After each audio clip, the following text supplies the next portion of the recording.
No one is ever truly prepared for a hurricane, no matter how many alerts and warnings show up on the news.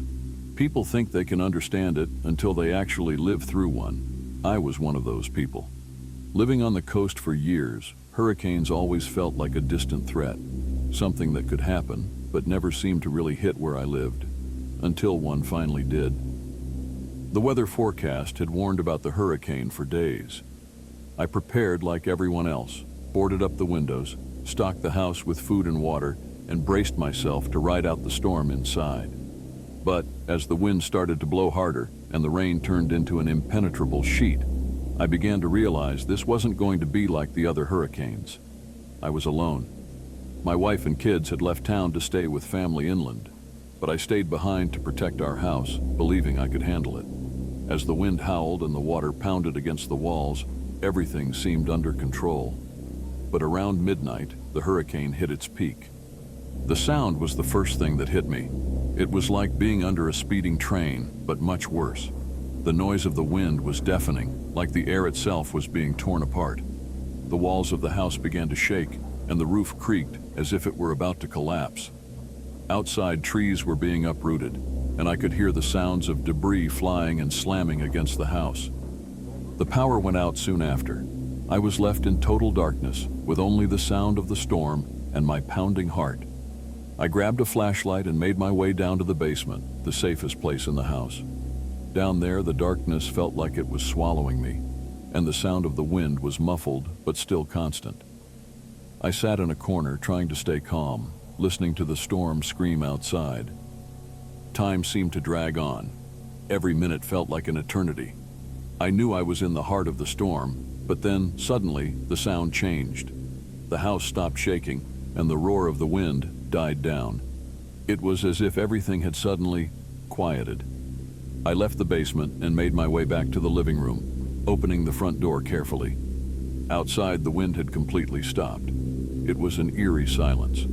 The sky, which had been covered with dark clouds, now had a perfect hole right in the center, where I could see stars shining. Everything around me was destroyed, fallen trees, downed power lines, and debris scattered everywhere. But in the midst of that surreal calm, something felt off. Suddenly, I heard a strange noise in the distance. It wasn't the wind or the storm. It was a lower sound, rhythmic, like someone dragging something heavy across the ground. I started walking toward the sound, flashlight in hand. My instincts told me to turn back, but my curiosity pushed me forward. In the middle of the wreckage, I saw a figure. There was definitely someone there, standing among the debris. As I got closer, I saw that the figure had its back to me, hunched over, as if looking at something on the ground. My voice faltered when I tried to speak, and my heart pounded wildly.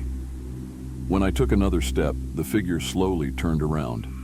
My eyes widened in horror as I realized that the face of the person, if it was a person, was covered in mud, blood, and wounds, and the eyes were hollow. There was no life in them, just darkness. The thing stared at me for a moment, and then, without making a sound, it started dragging itself toward me. I froze, unable to move as that thing approached.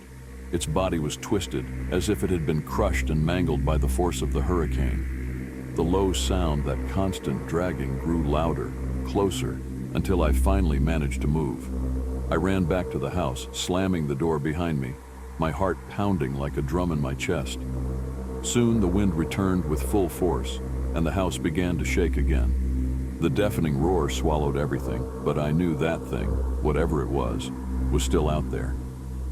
I locked myself in the basement again, trying not to think about what I had just seen, as the hurricane continued to tear everything in its path apart. When the storm finally passed and morning came, I left the basement.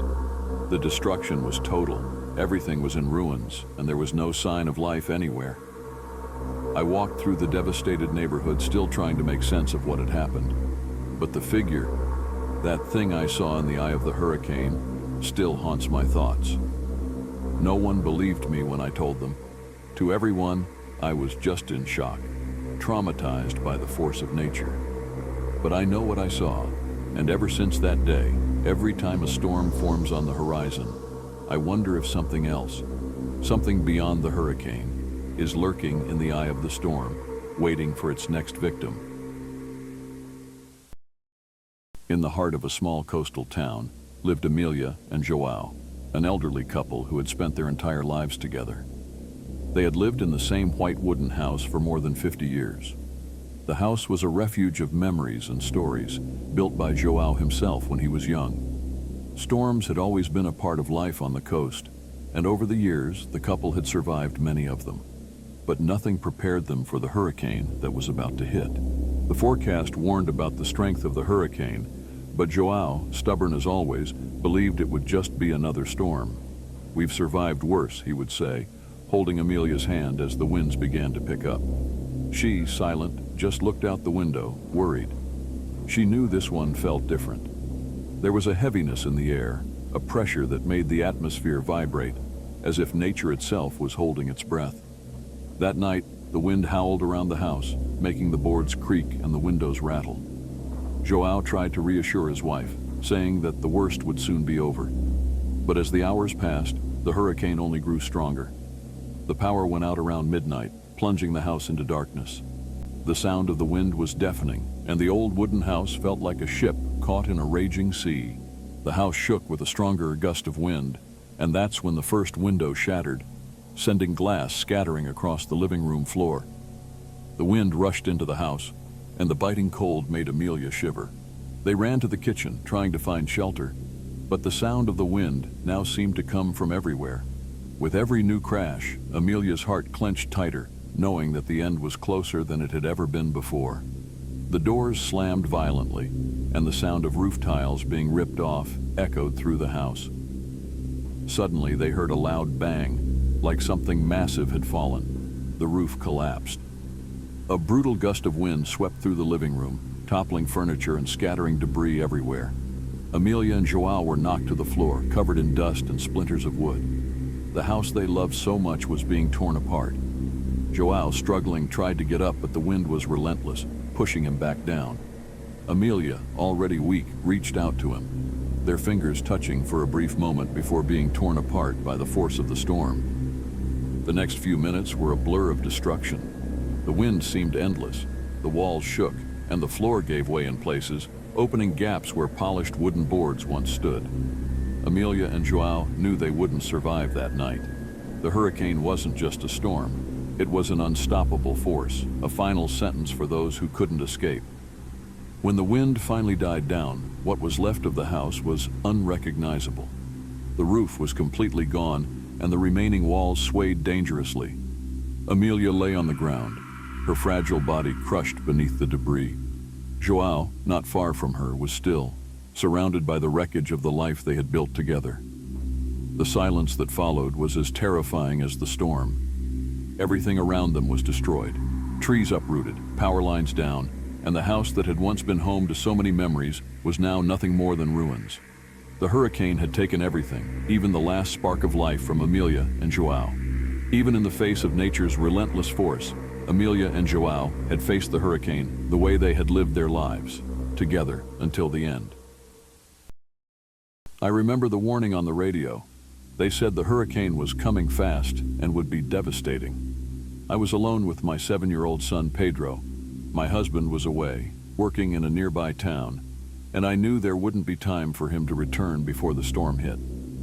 I did everything I was supposed to do. We boarded up the windows, stocked up on water and food, and took shelter in the bathroom, the safest room in the house. Pedro was scared. He held my hand so tightly, his fingers trembled. I tried to reassure him, telling him everything would be fine, that the walls of our house were strong, and that the wind would soon pass. But deep down, I didn't believe it myself. The wind howled outside, slamming against the windows and making the walls tremble. The whole house seemed to be shaking, and I felt fear growing inside me like a shadow. That's when the living room window exploded. The sound was deafening, and for a moment I thought something had hit the house, but it wasn't that. It was the hurricane. The wind rushed in with force, dragging everything in its path, chairs, books, shards of glass. I held Pedro tighter, trying to protect him somehow, but the wind, it was impossible to fight against it. I tried to keep us grounded, but the force of the hurricane seemed to have a will of its own. It was like nature itself was furious, and nothing could stop it. The roof began to creak, and suddenly, a piece of it ripped off and flew away. I knew we didn't have much time. "Stay with me, Pedro," I screamed, my voice almost swallowed by the deafening sound of the wind. He looked at me, eyes wide with fear, and nodded. But then it happened. The wind shifted direction suddenly, and before I could react, Pedro was pulled away from me. I can still feel the touch of his hand slipping from mine. That second seemed to last forever. I reached out, tried to grab him, but he was ripped away from me like a leaf carried by a furious current. He screamed, a scream that echoes in my mind to this day. I tried to run after him, but the wind threw me against the wall, cutting my skin with shards of glass and wood. All I could see was my son's small figure being carried into nothingness, vanishing in the chaos of the storm. I don't know how long I stayed there, struggling to breathe as the hurricane tore the world apart around me. When it finally stopped, when the wind ceased and the rain calmed down, I crawled out of the wreckage, my body aching, my hands bleeding. I called for Pedro, screamed his name so many times that my voice gave out, but there was no answer. The neighborhood was in ruins. Houses were destroyed, trees uprooted, cars flipped over. The silence that followed the storm was as deafening as the hurricane itself. But the emptiness I felt, that was far worse. We searched for Pedro for days. Rescue teams came, scoured the debris, but they didn't find him. The hurricane took him, just as it took so many other things that night. My house, my memories, and my son.